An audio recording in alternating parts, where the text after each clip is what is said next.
Before the 19th century, it was widely accepted and known that the ancient Egyptians were black Africans related to their brothers further south. To illustrate this, here are a few quotes from three authorities on the subject. One is the founding father of Egyptology himself, also known as Jean-François Champollion or Champollion the Young, who said in a letter sent to his brother when traveling in Egypt in the 19th century, "The first tribes that inhabited Egypt, that is, the Nile Valley between the Seine, Cataract, and the sea, came from Abyssinia to Sennar. The ancient Egyptians belonged to a race quite similar to the Quinas or Barabras, present inhabitants of Nubia.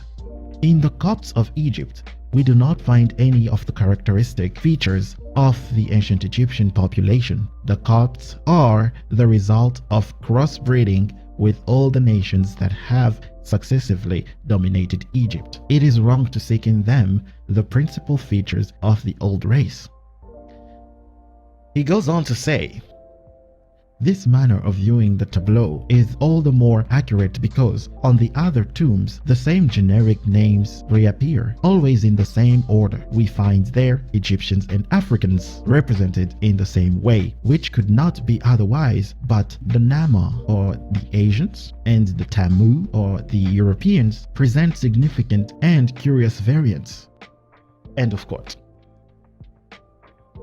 So we can see here that the father of Egyptology himself could not come to another conclusion but to admit that the ancient Egyptians were black Africans. They belonged to the race of the Barabras and the Kanus, which are Nubians, and Nubians are black. The darkest people on the planet, remember? Yes, Nubians. And again, it talks about the Copts being a mix of the ancient Egyptians, black ancient Egyptians, and the various populations that invaded them. Those are the Hyksos, the Persians, the Greeks, the Romans, so many invaded Egypt. The last one being the Arabs. So many invasions, so much crossbreeding and all that.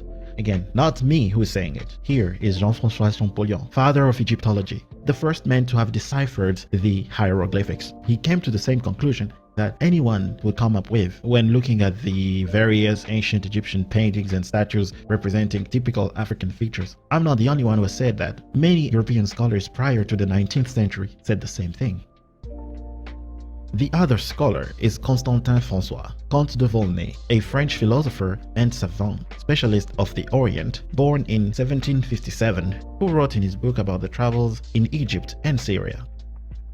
"All have a bloated face, puffed up eyes, flat nose, thick lips, in a word, the true face of the mulatto. I was tempted to attribute it to the climate, but when I visited the Sphinx, its appearance gave me the key to the riddle. On seeing that head, typically Negro in all its features, I remembered the remarkable passage where Herodotus says, 'As for me, I judge the Colchians to be a colony of the Egyptians because, like them, they are black with woolly hair.' In other words, the ancient Egyptians were true Negroes of the same type as all native-born Africans. That being so, we can see how their blood, mixed for several centuries with that of the Romans and Greeks, must have lost the intensity of its original color, while retaining nonetheless the imprints of its original mold. We can even state as a general principle that the face is a kind of monument able, in many cases, to attest or shed light on historical evidence on the origin of peoples." End of quote. Volnay was a well-respected authority on the Orient and was once the head of the French Academy, a very important organization for scholars in France. Like, share, and comment. Peace.